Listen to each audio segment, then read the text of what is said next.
Hello, everyone, and welcome to this special episode of the GNSI Author Spotlight Series from the Global and National Security Institute at the University of South Florida. My name is Jeff Rogg, and it's a pleasure to be your guest host for today's Author Spotlight episode. I'm currently an assistant professor at the Joint Special Operations University here in Tampa. I'm also a non-resident senior fellow with GNSI. And it's a great treat for me to host this episode today. I'm really excited to speak with our guest, Iskander Rehman, talking about his new book, Planning for Protraction, a historically informed approach to great power war and Sino-US competition. Dr. Rehman is currently the Senior Fellow for Strategic Studies at the American Foreign Policy Council. He's also an Axon Johnson Fellow at the Kissinger Center. His work focuses on applied history, grand strategy, U.S. defense strategy in Asia, as we'll discuss today. He's also the founder of the Rochambeau Dialogue, a track 1.5 Franco-U.S. defense dialogue that's held every year in Newport, Rhode Island. Dr. Rehman also lived and worked in India, holding visiting fellowships at the Observer Research Foundation and at the Institute for Defense Studies and Analyses, both in New Delhi. His work has featured or been cited in The Guardian, The American Interest, The Financial Times, The Economist, The Indian Express, Le Monde, The Diplomat, The National Interest, and BBC World. So with that, thank you again for joining me, Dr. Rehman. And by way of introduction, this question is implicit in the title of your book. How and why did you decide to use an historically informed framework to examine great power competition? Also, first of all, thanks so much for that introduction and for hosting me. I should warn you that from my hotel room, I can see some storm clouds rolling in. So it is possible that your watchers will hear some thundering and even see some lightning flashes over the course of our discussion, which should only lend it a more dramatic and foreboding quality. But it's a delight to be with you. So to answer your question, this has been a research project that has been a protracted process in and of itself. So I actually started working on these issues in hermit-like seclusion in my home office during the pandemic, producing a series of monographs for the Department of Defense's Office of Net Assessment, which, for those who aren't familiar with the Office of Net Assessment, is a sort of internal think tank within DoD. And the goal was to engage over the course of about a year and a half in a detailed examination of past protracted high-intensity conflicts. So from the Punic Wars to the 100 Years' War to the Franco-Spanish Wars of the early modern era, to the First and Second World Wars, or the Iran-Iraq War even. And the aim was to tease out certain shared principles or common explanatory factors of past great power actors' successes or failures in protracted warfare, with an eye to applying these various insights to the current Sino-US military competition. Now, already at the time, of course, the major global upheavals tied to the rapid spread of COVID-19 had cast a harsh and often unflattering light on the brittleness of US and allied defense industrial bases, on their acute vulnerability to sudden economic downturns and workforce disruptions, and to the fragility and tenuousness of global supply chains. And since then, the war in Ukraine, with its prodigious consumption of munitions, fuel, and materiel, has only heightened concerns in US defense circles over the nation's state of preparedness for future wars. And now, of course, everyone writes and frets about munition stocks, supply chains, and shipyard capacity, and rightly so, as we can discuss in greater depth later. Yet, for all the shared declarations of anxiety over the parlous and atrophied state of the defense industrial base, it was not clear to me that beyond these more immediate material and industrial concerns, we were necessarily thinking more profoundly about what a protracted great power war against a major peer competitor would fully entail, strategically, operationally, societally, diplomatically. And I'd argue that whereas during the Cold War, defense intellectuals devoted substantial attention to prevailing in the twilight struggle against the Soviet Union and to planning across varied time horizons, current thinking on protracted competition, let alone on the issue of protracted warfare, still remains something of a work in progress. So this book seeks to modestly aid in this collective process of mental adjustment. And without rehashing the entirety of the content of the book, I would make three sort of wider or overarching observations, if you will. The first is that throughout history, short war thinking has all too often run aground on the jagged shoulders of political reality, with states repeatedly underestimating the amount of pain and devastation that their determined adversaries could absorb prior to even contemplating surrender. And while the opening phases of a high-intensity conflict are critical, they are rarely determinative. temporarily crippled opponents can recuperate, they can reknit the sinews of their strength, and they can then wade back into the arena to reprise hostilities. And military planners continuously struggle to think and plan beyond the first salvo. The second, somewhat sobering but altogether unsurprising observation is that protracted great power wars are immensely destructive whole of society affairs, the effects of which typically extend well beyond their point of origin, spilling across multiple regions and siphoning huge amounts of personnel, materiel, and resources. And when thinking about how to prevail in such draining marathons, neat quantifiable metrics such as ships, munition stockpiles, and logistical inventory certainly matter, but so do less easily measurable factors. So what the great British scholar Sir Michael Howard famously termed the forgotten dimensions of strategy, such as the state's capacity for scientific innovation, its societal resilience, and the quality and the robustness of its alliances, and how it can leverage those same alliances in support of its own war effort. And then third, this book argues that final victory ultimately rests on a combination of three core factors: a state's military effectiveness and adaptability, and most critically, its intra-war adaptability, its socioeconomic power and resiliency, and then the soundness of its alliance management and ground strategy. And that's a fantastic overview of the book. As a military historian, I particularly enjoyed and was enriched by the military history. Oh, thank you. A fun question that I have to ask as a military historian. So you surveyed quite a few wars in history, great power wars. Which was your favorite one? And there's a reason I'm also asking that, because twofold. First, how did that influence your analysis? And second, how would you convey to the audience, why does studying that particular war from possibly hundreds or maybe even thousands of years ago actually truly hold value for the strategic competition great power war today? Great question. Thank you. So I think it would be hard for me to pick just one, which is part of the reason, I guess, why the historically omnivorous reader can look forward to such a rich smorgasbord, if you will, of conflicts to read about and references in the footnotes to feast on. But more broadly, I've long been frustrated by the existence of what I might call a yawning temporal void in the field of strategic studies in between, let's say, the late 19th century and the Peloponnesian War. So there's an enormous amount of analytical material produced on the 20th century, and most notably on the two world wars, obviously. Occasionally a little bit of work done on the 19th century, so the American Civil War, the Franco-Prussian War, and then once in a while, if you're lucky, you might get a sprinkling of references to the early modern era, to Westphalia, to the 30 Years' War, etc. But in general, our strategic studies curricula tend to ignore anything that happened in between the 20th century and the Peloponnesian War, which is a pretty large span of history, and which I find extremely regrettable and short-sighted. But to get back to your question, I'm not dodging it. I would be hard-pressed to choose in between the 100 Years' War and the Punic Wars, but if a gun was put to my head, I'd probably say the Punic Wars. Why? Because the history of the three Punic Wars, which unfolded from 264 to 146 BC, provides us with some of the earliest and best documented examples of a bipolar, protracted, and genuinely cross-regional great power competition. And at a time when strategists and defense scholars are focusing more intensely on both the mechanics of protracted attritional conflicts and on the grim global ramifications of a US-China confrontation, their relevance appears bluntly self-evident. And second, because their primary and most reliable chronicler, Polybius, makes for an absolutely fascinating read. And I actually really struggle to understand why he doesn't rank at least as high as Thucydides on strategic studies curricula. And in many ways, I'd argue he's actually a far more influential figure in both military history and the history of ideas than Thucydides. So not only are his histories genuinely fascinating, but he's a remarkable individual in his own right. He's a sort of Forrest Gump of the ancient world, a Greek political prisoner who ends up tutoring and befriending some of Rome's most powerful statesmen, crisscrossing the known world, traveling from Greece to Rome to North Africa, most likely to Spain and Gaul as well.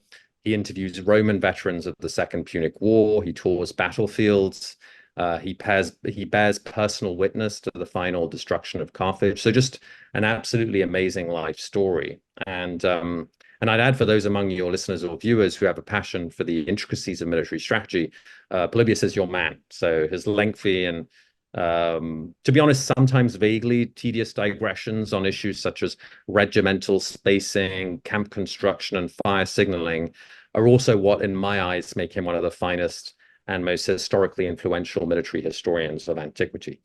So yes, so go and read poor old Polybus. He definitely deserves his place in the sun once more.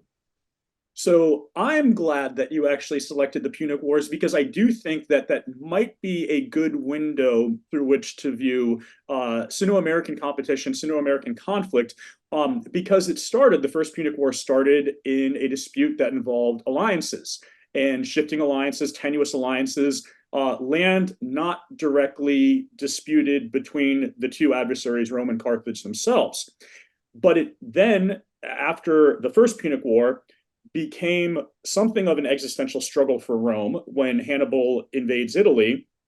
And in the Third Punic War, the Romans had gotten to a point of power over the Carthaginians where they decided they had enough, and they made it truly existential for Carthage, and we never hear from Carthage again. And so what we can consider there is perhaps what worst case scenarios of what long-term protracted war with China could look like, where, the concern, I'd say, there's a sense in American audiences who are fearful of what that war might look like, is just how traumatic are we talking about here? Aside from enormous casualties on the military side of fighting, would that war reach American shores? Would it truly be an existential conflict for the United States and the American people? So I guess that's a great window into that question about, what are we talking about when we say war with China? Is it something that you think can be contained, or is this really the start of the big one, just like it was between Rome and Carthage, and in the next 150 odd years, one may no longer be, in existence anymore, kind of like Carthage was? Yeah, so I think that, to answer your question, I think that there is very little likelihood that any conflict in between the US and China, once the first salvos have been launched, or once that conflict has been initiated, could remain localized in geographical scope, and limited in time, for a whole series of operational and political considerations that I lay out in the first section of the book. I view there being a very little likelihood of any conflict in between the United States and China being a short, sharp conflict. And yet at the same time, there's a growing recognition that a lot of the key assumptions that have undergirded US force planning and defense doctrine throughout much of the post-Cold War era, most notably this idea that technology-fueled advances in combat velocity are automatically going to lead to great power wars that are shorter, sharper, and localized, may no longer prove valid. So an increasing number of knowledgeable observers have begun to warn that, to the contrary, armed conflict with the Eurasian behemoth, as large, wealthy, and militarily powerful as China, could morph into something very different. So protracted struggle that also evolves into a grueling war of attrition, spanning multiple theaters and drawing on all dimensions of national power. And yet, despite this growing realization, US and Chinese military doctrines, I argue, still place an overwhelming emphasis on blinding campaigns, on rapidly seizing the initiative, and on combat speed in an era marked by the diffusion of precision strike and an increased reliance on exquisite multi-layered C4ISR networks. And indeed, in some ways, Chinese and American operational preferences are quite similar, because they both put a premium on striking first and on controlling the initiative. But what happens, though, when two such battle networks interlocking fields of fire arrayed against each other, like two nervously twitching duelists facing off in an ice-rimed field in a Tolstoy novel? So for various reasons, which I outline in the book, amid a high-stakes military crisis, each party would find itself under extreme pressure to seize the first mover advantage by initiating a preemptive assault on its opponent's C4 ISR architecture and operating under a shared cult of the offensive, riven with similar use it or lose it anxieties. China and the US could thus find themselves instantaneously catapulted into the throes of a mutual blinding campaign. But the question, one that this book tries to grapple with, is what happens the day after? So once both battered, sensorially impaired pugilists are groggily facing off in a newly casualty-stricken and communications-degraded environment. Neither the political nor the operational dimensions of the Sino-US security dynamic render a short, sharp war very likely, in my opinion. And so that you do think that it would affect the US homeland, that over the long term, we're talking about, again, total war that would require the mobilization of the domestic front, all the four elements of national power, including industry and a hollowed out industry that we're rapidly trying to now rebuild. Is the end game here existential, do you think, for the United States? Because the other issue is with the Second Punic War in particular, is that that war actually is unlike many of the others that you tackled, because at the end of it, one of the powers did disappear from the history books at the hand of the other. But for all the other wars that I remember you tackled, and there were several. After the 100 Years' War, France was still standing and England was still standing. After the Spanish-Italian Wars, both states were still standing. So, we tend to catastrophize and immediately go to things like nuclear war, earth-ending war, the end of the world as we know it.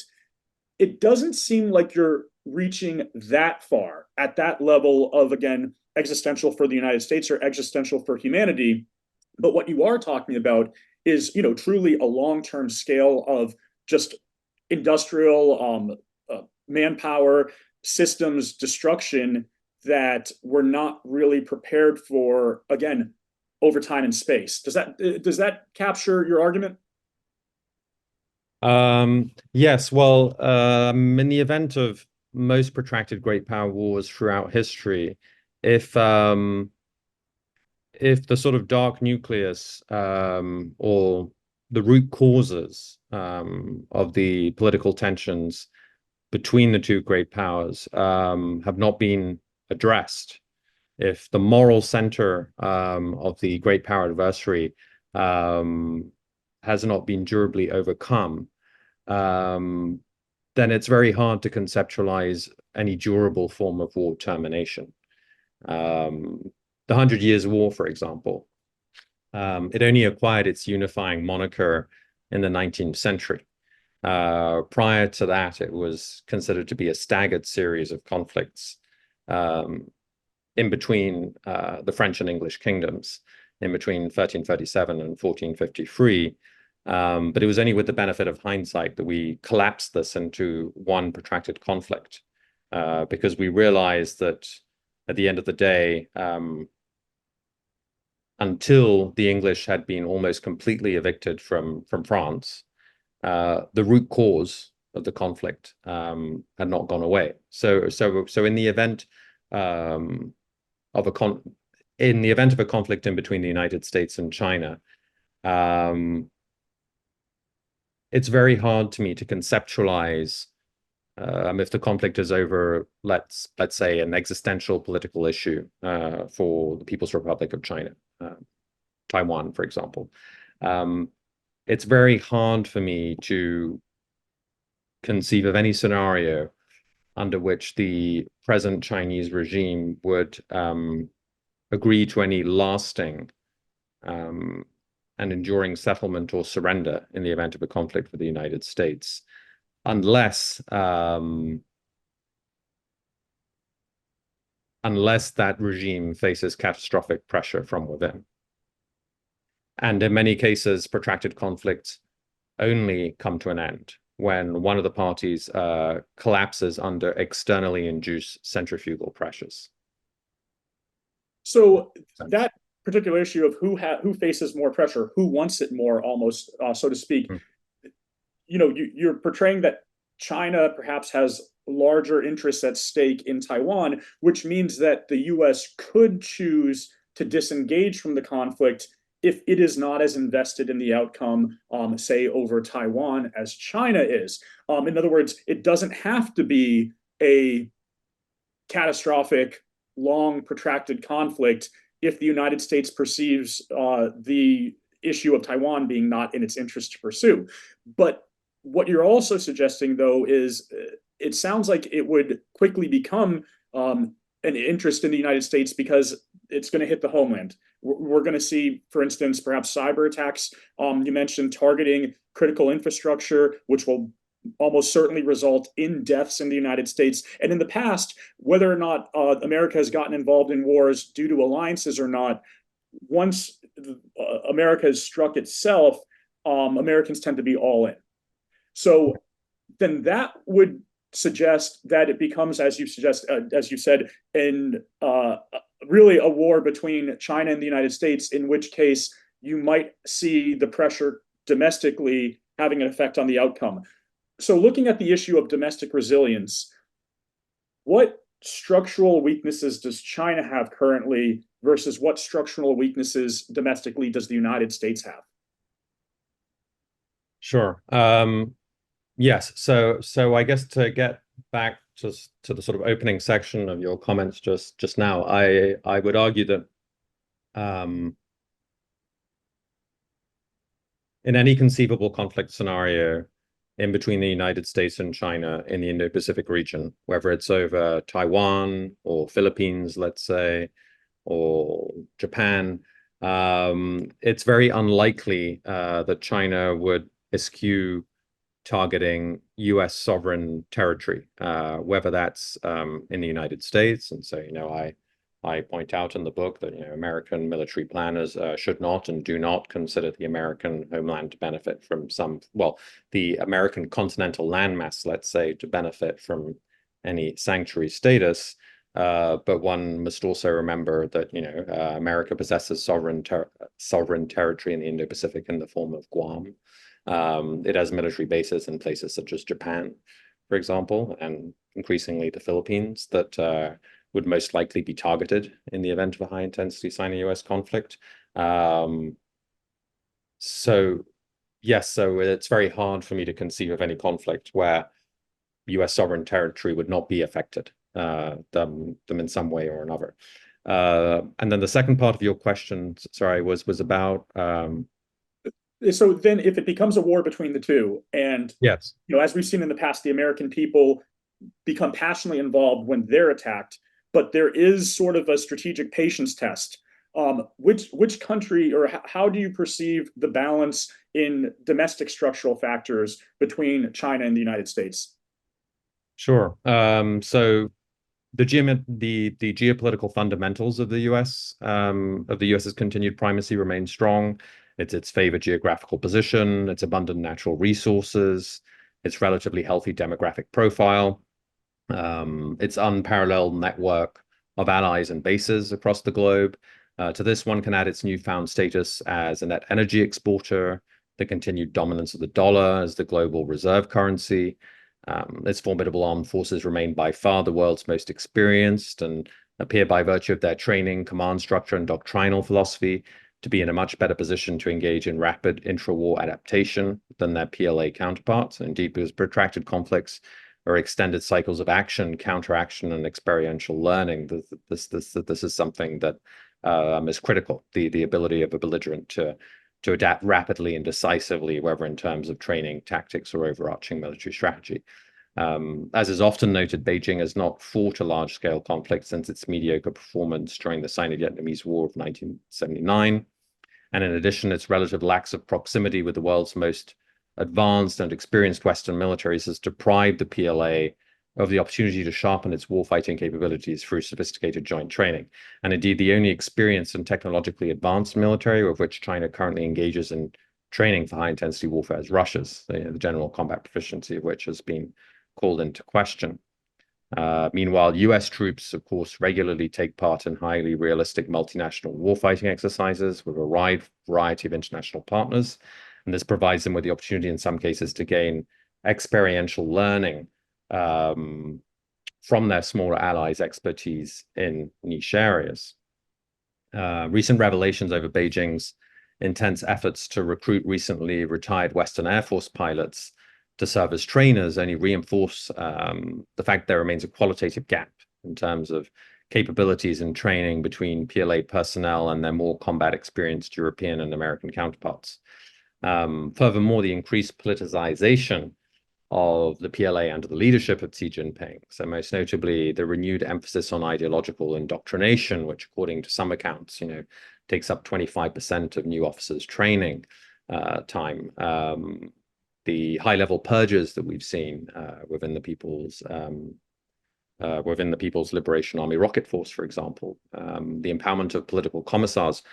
All of these factors may come to undermine the professionalism of its officer corps and dilute their capacity for personal initiative, and hence adaptability in combat. To get back to the sort of more structural resilience-related issues, China, it's worth noting, suffers from several severe and growing structural challenges, including resources, demography, maintaining the sustained levels of economic growth, which are essential to the regime's perceived legitimacy. And unlike the Soviet Union in its heyday, Beijing's ideational appeal remains limited, and it can draw on no formalized alliance structures or large-scale overseas basing networks that would enable it to truly magnify its military reach overseas. Now, that's for the good news, if you will. Now, for the bad news, I argue in the book that there are two aspects of the Sino-US competition that should foster grave and immediate concern in Washington and in allied capitals. The first is the question of industrial capacity. As I mentioned earlier, ongoing military operations in Ukraine have reminded American policymakers of the importance of mass, of magazine depth, and large-scale production in high-intensity industrial warfare. And these defense industrial-based concerns are hardly confined to Washington.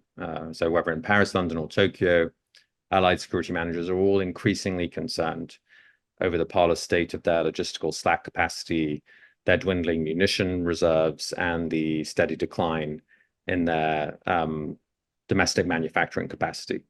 So in short, if the US wishes to maintain a viable conventional deterrent in Asia, it will need to launch a once-in-a-generation construction and procurement effort, all while encouraging its sometimes even more industrially atrophied allies in Europe and Asia to do the same.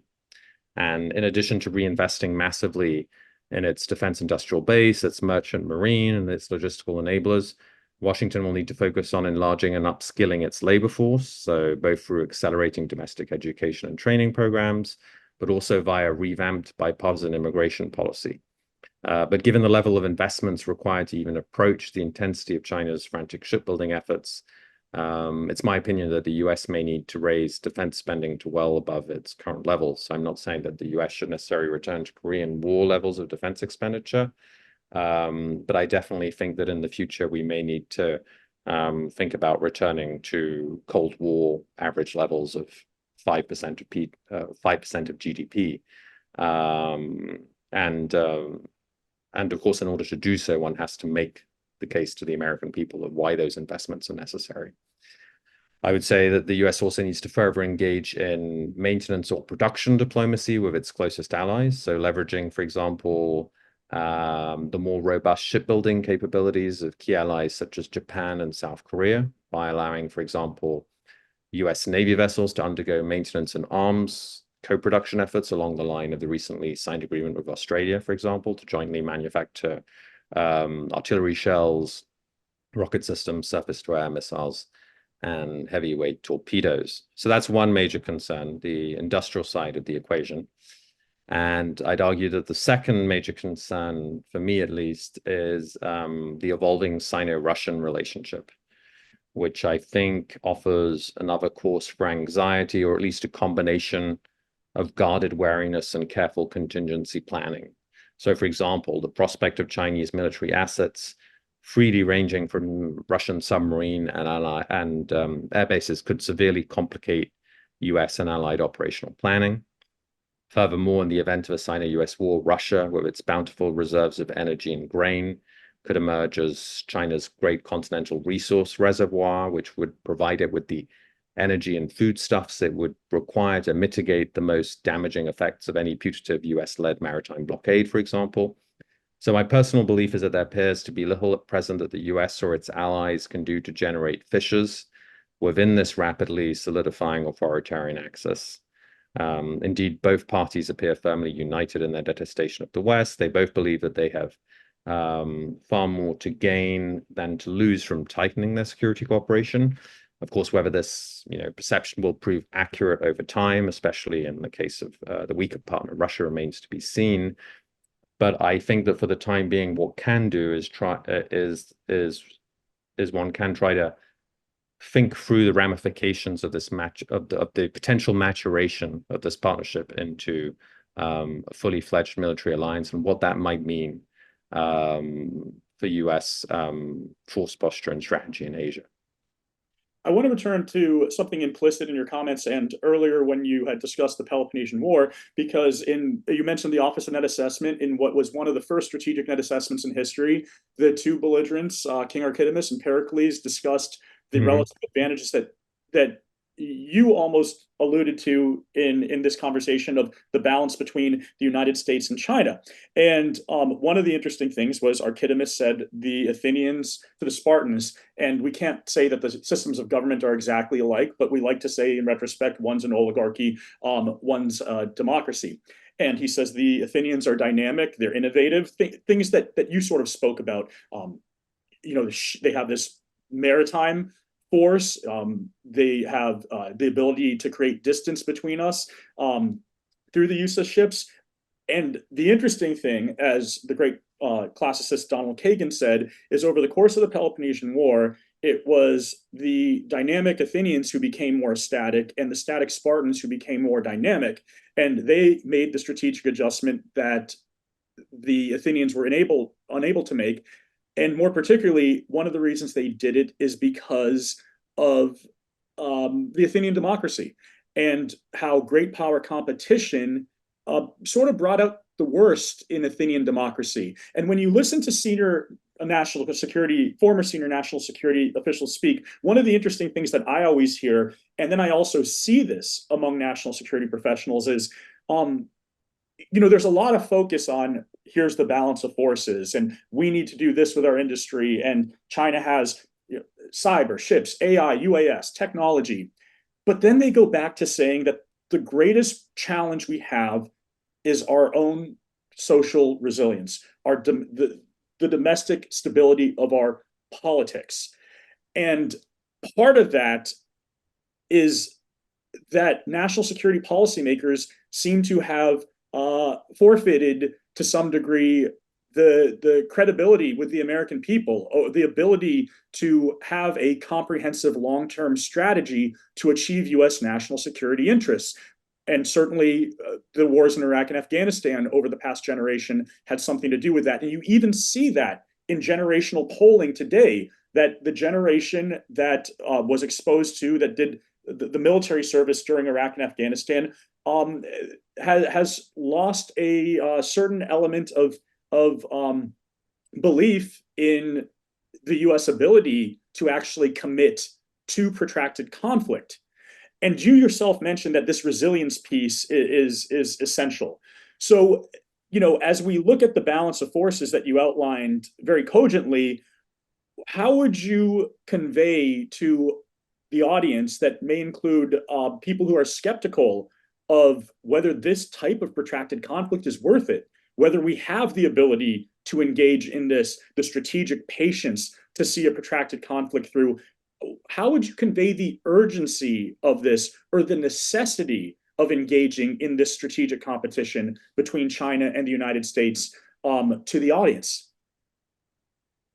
Sure. Well, I think you're absolutely right to point out that any great power conflict with China would not only be a clash in between two militaries, but also in between two competing systems of government. And I would probably begin by saying that even though democracies face their own unique set of challenges, One must not forget that authoritarian systems, and especially increasingly personalist authoritarian systems, which is the case of Xi Jinping's China, also face, I would argue, an even greater set of pathologies.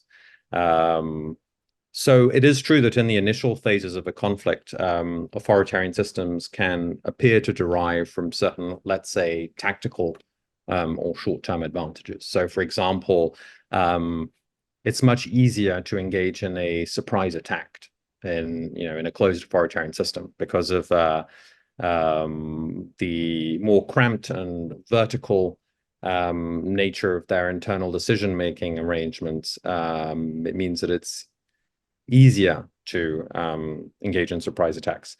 It's also easier to engage in a sort of mass reorganization of society, or in a rapid conversion of a society into a war economy, as we've seen in Vladimir Putin's Russia. Over time, however, what we've seen is over the course of a protracted conflict, those pathologies that I alluded to earlier on tend to make themselves more apparent. The brittleness of authoritarian systems tend to make themselves more apparent. And especially within personalist autocracies, the quality of strategic decision-making tends over time to deteriorate, in large part because leaders of such system are surrounded by yes men and sycophants who are not necessarily either giving them wholly accurate information or the best quality of analysis. It can also be harder sometimes to pick up on the underlying tensions that can seethe below the seemingly placid surface of an authoritarian system, only to suddenly erupt with sometimes surprising effects. So an example I like to point to is how both China and the United States managed COVID-19. So in the initial phases of COVID-19, one might have been tempted to look at how China was handling things and to think to oneself, oh, they're doing a much better job than us unruly Western democracies. They've enacted a full-scale lockdown. The issue has not been politicized the way it has in the United States. Their death rates for the time being seem to be a lot lower than in Western democracies.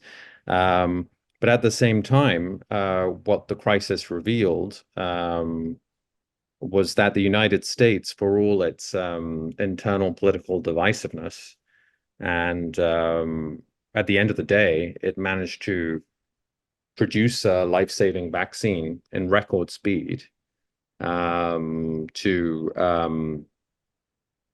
disseminate that throughout its population and indeed throughout the world at a very impressive scale and speed.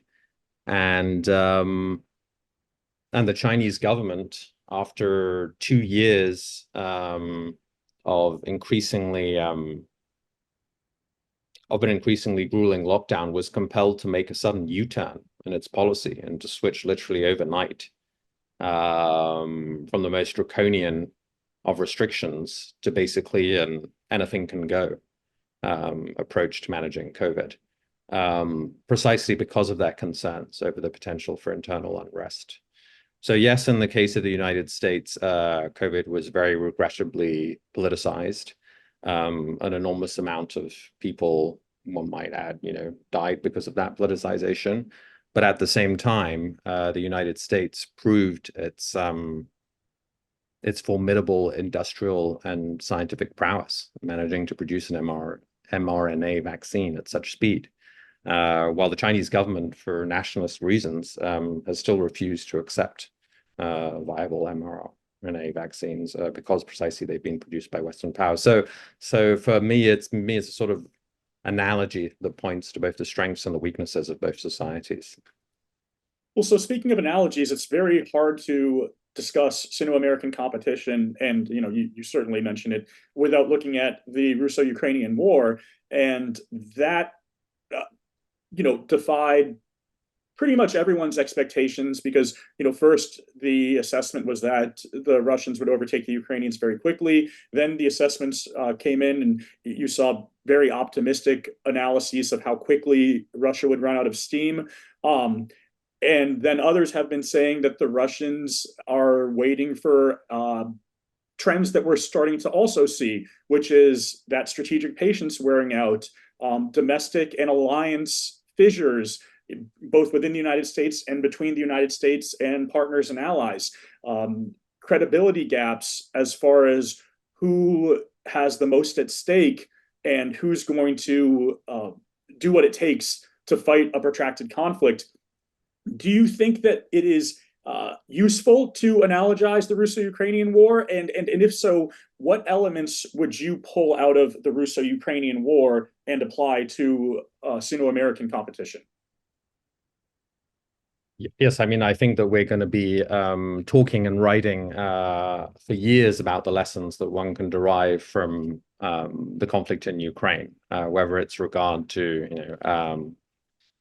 the evolution of military technology, tactics, the enormous geopolitical ramifications of that conflict,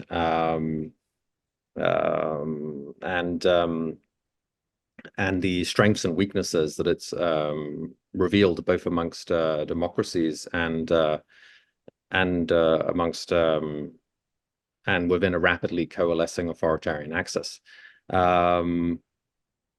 Of course, a conflict in between the US and China would be fought in a very difficult in a very difficult and different geographical theater. It would be primarily an air and maritime focused conflict rather than a continental struggle. But that doesn't mean that there aren't, a number of insights that one could draw or expound upon when it comes to, examining the war in Ukraine, whether it's, the role that unmanned or uncrewed systems have played, whether it's the role that private companies like Starlink have played, whether it's in the role that external forces or allies have played in supporting one side or the other over the course of the conflict, whether one could also discuss at length what I discussed earlier, what it's revealed about the West's lack of industrial capacity, Russia's surprising resilience, the impact or non-impact, let's say, of economic sanctions on various aspects of the Russian war effort, et cetera, et cetera. So this is a huge topic, obviously, and the Sino-American competition is something that it's the greatest challenge of our lifetimes, not just for Americans, but also for the world, as policymakers constantly emphasize. Very difficult to foresee the future. Certainly, that is something that comes out in the book, and so but by way of conclusion, though, I think what you've painted for us is both a sobering assessment of just how long wars last, but then also punctuated with, like you said, good news about the robustness of the United States, the resilience of its people, having an innovative economy and civil society. And so, I have to thank you very much again, Dr. Rehman, for this author spotlight. Again, the book is excellent, and it's also a very quick, approachable read. You brought so much information to bear in it. It's Planning for Protraction. It's published through Routledge, and I believe widely available. So, thank you very much again for your time and your insights, and hopefully, a lot of what you have forecast in the book does not necessarily come to pass. Yes, indeed. Thanks so much for having me on the show. I really appreciated this discussion. Thank you. So for everyone watching, again, please tune in for more of these GNSI author spotlights. We're going to have more of these series, and I look forward to hopefully guest hosting some of them. Once again, I'm Jeff Rogg, and we'll talk again soon.